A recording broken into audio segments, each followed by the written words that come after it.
هل ينزل حساب المواطن مبكرا بعد نزول سلم الرواتب الجديد 1444؟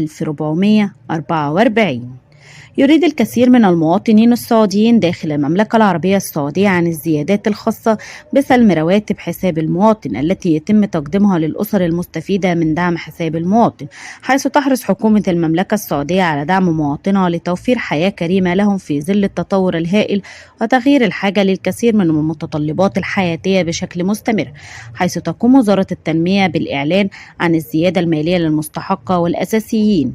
مع إعلان الأمر الملكي للملك سلمان بن عبد العزيز بالزيادة المالية للمستحقين بقيمة مالية تقدر 8 مليار ريال سعودي، يبحث الكثير من المستحقين السعوديين عن مبلغ الاستحقاق الخاص بهم من خلال سلم رواتب حساب المواطن الجديد،